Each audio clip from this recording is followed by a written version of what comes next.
Hello guys, ചെമ്പനീർ പോയിൻ്റെ ഇന്നത്തെ episode റിവ്യൂയിലേക്ക് സ്വാഗതം. രേവതി ചോദിക്കുന്നുണ്ട് സച്ചിയോട്, സച്ചിയേട്ടന് അമ്മയുടെ സ്നേഹം ഒരുപാട് കൊതിക്കുന്നുണ്ടല്ലേ, അത് കിട്ടാത്തതിന് ഒരുപാട് സങ്കടമുണ്ടോയെന്ന്.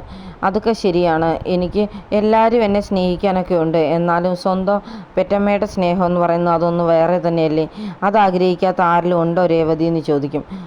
അതെനിക്ക് മനസ്സിലാകുന്നുണ്ട് സച്ചിയേട്ടൻ്റെ സഹോദരങ്ങളെ സ്നേഹിക്കുന്ന പോലൊന്നും അമ്മ സച്ചിയേട്ടനെ സ്നേഹിക്കുന്നില്ല, അത് സച്ചിയേട്ടൻ ഒരുപാട് ആഗ്രഹിക്കുന്നു എന്നും എനിക്ക് മനസ്സിലായെന്ന് പറയും. ഞാൻ എന്ത് തെറ്റ് ചെയ്തിട്ട് അമ്മ എന്നെ ഇങ്ങനെ വെറുക്കുന്നതെന്ന് എനിക്ക് മനസ്സിലാകുന്നില്ല, അമ്മയുടെ മടിയിൽ കിടക്കാൻ എനിക്കും ആഗ്രഹമുണ്ടെന്ന് പറയും. അപ്പോൾ രേവതി പറയുന്നുണ്ട്, സച്ചിയേട്ടൻ വിഷമിക്കണ്ട, ഞാൻ സച്ചിയേട്ടൻ്റെ ഭാര്യ മാത്രമല്ല അമ്മയും പെങ്ങളും ഫ്രണ്ടും എല്ലാമാണെന്ന് പറഞ്ഞ് രേവതി സച്ചിയെ പിടിച്ച് അടുത്ത് ഇരുത്തുകയും എന്നിട്ട് മടിയിലേക്ക് കിടക്കാൻ പറയുന്നുണ്ട്. അപ്പോൾ സച്ചി രേവതിയുടെ മടിയിൽ കിടക്കുമ്പം മുടിയിലൊക്കെ തടിയിൽ കൊടുക്കുന്നുണ്ട് രേവതി. അന്നേരം സച്ചി ഇങ്ങനെ സങ്കടപ്പെട്ട് കണ്ണൊക്കെ നിറഞ്ഞാണ് കിടന്നുറങ്ങുന്നത്. പിന്നീട് കാണിക്കുന്നത് രാവിലെ അവരുടെ നാട്ടിലേക്ക് വരുന്നതാണ്. വണ്ടിയെ വന്ന് വീടിൻ്റെ ഗേറ്റിന് മുമ്പിൽ ഇറങ്ങുമ്പോഴേ ചന്ദ്രമതിയുടെ തനി സ്വഭാവം പുറത്തെടുക്കും. എന്നിട്ട് രേവതി പറയും, എനിക്ക് കട തുറക്കാൻ പോകണം അമ്മയെന്ന് പറയുന്നുണ്ടേ. പിന്നെ എന്ന് പറഞ്ഞാൽ സൂപ്പർ മാർക്കറ്റല്ലേ തുറക്കാനായിട്ട്, രവിയേട്ട എത്രയും പെട്ടെന്ന് ആ പൂക്കടയൊന്ന് അവിടുന്ന് എടുത്ത് കളഞ്ഞേക്കണം കേട്ടോ എന്നൊക്കെ പറഞ്ഞ് ദേഷ്യപ്പെടുന്നുണ്ട്. അന്നേരം സച്ചിക്ക് ശരിക്കും ദേഷ്യം വരും, രേവതി അങ്ങ് സങ്കടപ്പെടും. എന്നിട്ട് വീട്ടിൽ ചെന്ന് കയറുന്ന ഉടനെ ചന്ദ്രമതി പറയും, എന്തായാലും നീ ഇപ്പം തുറക്കാനൊന്നും പോകണ്ട, ഇത് എൻ്റെ വീടാണ്, ഞാൻ പറയുന്നത് അനുസരിക്കണം, ഇത്രയും ദിവസം നീ അവിടെ വലിയ മഹാറാണിയെ പോലെ കഴിഞ്ഞതല്ലേ, അതുകൊണ്ട് ഇനിയിപ്പം ഇവിടെ വല്ലതും വെച്ചുണ്ടാക്കി തന്നിട്ട് പോയാൽ മതി എന്ന് പറയും.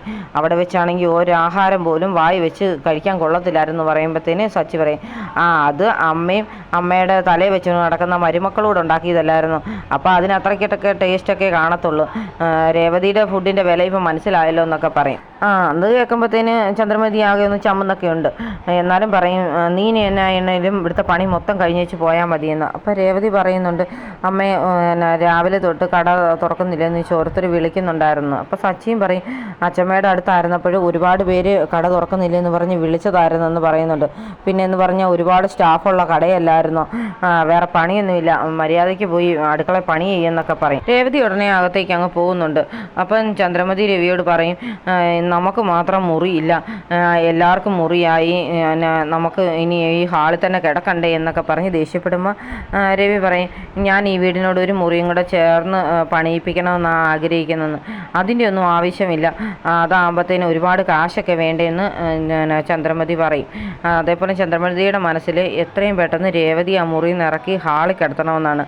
അത് മുറി പണിത് കഴിഞ്ഞാൽ പിന്നെ എങ്ങനെ സാധിക്കും എന്നുള്ളതാണ് ചന്ദ്രമതി ഓർക്കുന്നത്.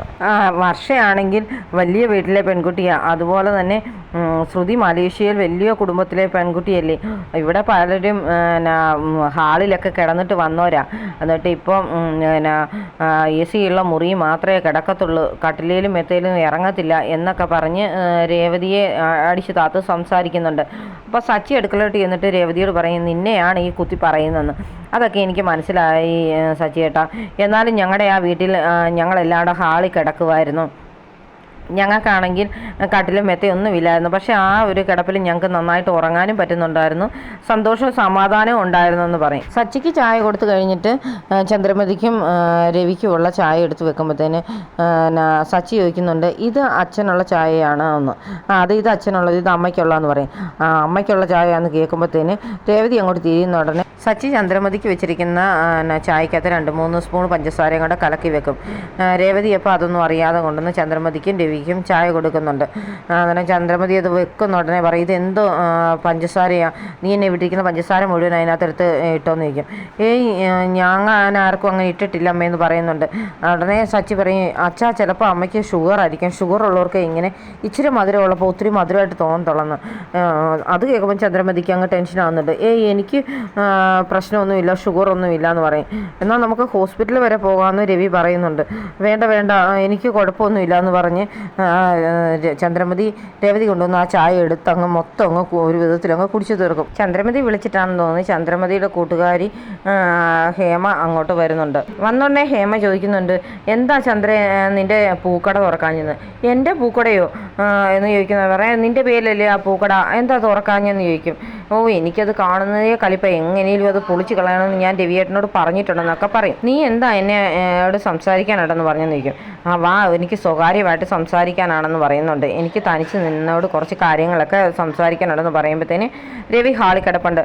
എന്നാ പറയും, ചിലപ്പോൾ ഉറക്കം നടിച്ച് കിടക്കുമായിരിക്കും, വാ നമുക്ക് വേറെ ഏതെങ്കിലും റൂമിൽ പോയിരുന്ന് സംസാരിക്കാമെന്ന് പറഞ്ഞ് ഇവർ രണ്ടുപേരും കൂടെ വർഷയുടെ ശ്രീകാന്തിൻ്റെ റൂമിലേക്ക് ചെല്ലുന്നുണ്ട്. വർഷ അപ്പം ഫോണിലിങ്ങനെ നോക്കി ഇങ്ങനെ വാതിക്കലോട്ട് വന്നിട്ട് ഇവരടുത്ത് വരുമ്പോഴത്തേനുടനെ കഥ അങ്ങ് അടയ്ക്കും. ചന്ദ്രമതി ഉടനെ കഥകെ തട്ടിയിട്ട് ചോദിക്കുന്നുണ്ട്, എന്താ വർഷേ ഞങ്ങളെ കണ്ടപ്പം കഥ കടച്ചെന്ന്. അയ്യോ ആൻറ്റി, ഞാൻ ആൻറ്റിയെ കണ്ടില്ലായിരുന്നു, അതുകൊണ്ടാണ് കഥ കടച്ചത്. പിന്നെ എനിക്കൊന്ന് ഡ്രസ്സ് മാറണമെന്ന് പറഞ്ഞിട്ട് തന്നെ കഥ അങ്ങ് അടയ്ക്കും. അത് കേൾക്കുമ്പോഴത്തേന് ചന്ദ്രമതി ശരിക്കും അങ്ങ് ചമ്മിപ്പോകുന്നുണ്ട്.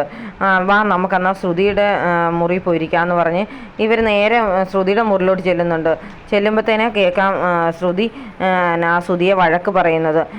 ശ്രുതി നോക്കുമ്പോഴത്തേന് ശ്രുതി കിടന്ന് ഉറക്കമാണ്. എന്താ ശ്രുതി, നീ എഴുന്നേൽക്കുന്നില്ലേ, വല്ല ജോലിയൊക്കെ തപ്പി പോകണ്ടേ, ഇൻ്റർവ്യൂ ഒക്കെ പോകണ്ടേ എന്നൊക്കെ ചോദിക്കുമ്പോഴത്തേന് ശ്രുതി പറയും, ഞാനിപ്പോൾ അങ്ങോട്ട് നാട്ടിൽ പോയിട്ട് വന്നതല്ലേ ഉള്ളൂ, കുറച്ച് നേരം റെസ്റ്റ് എടുക്കട്ടെ എന്ന് പറയും. അപ്പം ഞാൻ റെസ്റ്റ് എടുക്കുന്നില്ലല്ലോ, പിന്നെ എന്താണെന്ന് ചോദിക്കും. നിന്നോട് റെസ്റ്റ് എടുക്കാൻ ഞാനൊന്നും പറഞ്ഞില്ലല്ലോ എന്നൊക്കെ പറഞ്ഞ് ഇവർ തമ്മിൽ അങ്ങോട്ടും ഇങ്ങോട്ടും വഴക്കൊക്കെ ഉണ്ടാകുമ്പോഴത്തേന് ശ്രുതി പറയും, വാതിൽ തുറന്ന് കിടക്കുന്ന കണ്ടില്ലേ, വാതിൽ അടച്ചിട്ട് സംസാരിക്കാമെന്ന് പറഞ്ഞ് ചന്ദ്രമതിയും ഹേമയും നിൽക്കുന്നതിന് അടുത്തോട്ട് വന്നിട്ടാണ് വാതിൽ അടച്ചിട്ട് പോകുന്നത്. അന്നേരം ശരിക്കും വീണ്ടും ചന്ദ്രമതി അങ്ങ് ചമ്മി പോവുകയാണ്. അന്നേരം ഹേമയ്ക്കും, ആഹാ എന്താ പിന്നെ ശ്രുതിയെ വഴക്ക് പറയുന്നത് കേട്ടത്. വഴക്കൊന്നും പറഞ്ഞതല്ല, അവർ തമ്മിൽ സംസാരിച്ചപ്പം കുറച്ച് ഒച്ച കൂടി പോയെന്നേ ഉള്ളൂ എന്ന് പറഞ്ഞിട്ട് പറയും, ബാ നമുക്കെന്നാൽ താഴത്തെ മുറിയിൽ പോയിരുന്ന് സംസാരിക്കാൻ, രേവതിയാണെങ്കിൽ അടുക്കളയിലാണെന്ന് പറഞ്ഞ് ഇവർ ആ മുറിയിലേക്ക് വരുമ്പോഴത്തേന് കഥ തുറക്കുന്നുണ്ടെ നോക്കുമ്പോൾ സച്ചി അവിടെ കിടന്ന് ഉറങ്ങുകയാണ്. ഇവരെ കാണുന്നുണ്ടെ സച്ചി ചാടി എണീക്കുന്നുണ്ട്. അപ്പം സച്ചി ചോദിക്കും, എന്താന്ന്, നീ എന്താ ഇവിടെ കിടന്ന് ഉറങ്ങുമെന്ന് ചോദിക്കും. ഞാൻ പിന്നെ എവിടെ പോകാനാന്ന് ചോദിക്കും. നിങ്ങൾക്ക് എന്താണെന്ന് ചോദിക്കും. അല്ല, ഞങ്ങൾക്കൊന്ന് തനിയെ സംസാരിക്കണമെന്ന് പറയും. തനിയെ സംസാരിക്കാനോ, എന്നെ തലയ്ക്ക് വല്ല വട്ടുമുണ്ടോ, വല്ല ഡോക്ടറെയും പോയി കാണാൻ പറഞ്ഞിട്ട് സച്ചി അവിടോട്ട് തന്നെ അങ്ങ് കിടക്കും. ആകെ അങ്ങ് ടെൻഷനും അപമാനവും എല്ലാം കയറിയിട്ട് ചന്ദ്രമതി ഹേമയും കൊണ്ടുവന്ന് ഹാളിലേക്ക് വരികയാണ്. ഹേമ ഉടനെ ചോദിക്കുന്നുണ്ട്, നീ നാഴിക്ക് 40 വട്ടം പറയുമല്ലോ എൻ്റെ വീടെന്ന്, എന്നിട്ട് നിനക്ക് ഈ വീട്ടിൽ ഒരു മുറി പോലും സ്വന്തമായിട്ടില്ലെന്ന് ചോദിക്കും. എന്ത് ചെയ്യാനാ എൻ്റെ കഷ്ടകാലം, അല്ലാതെ എന്ത് പറയാനാന്നൊക്കെ പറഞ്ഞ് കലിപ്പിച്ച് നിൽക്കുകയാണ് ചന്ദ്രമതി. ഇത് കാണിച്ചുകൊണ്ടാണ് ഇന്നത്തെ എപ്പിസോഡ് അവസാനിക്കുന്നത്.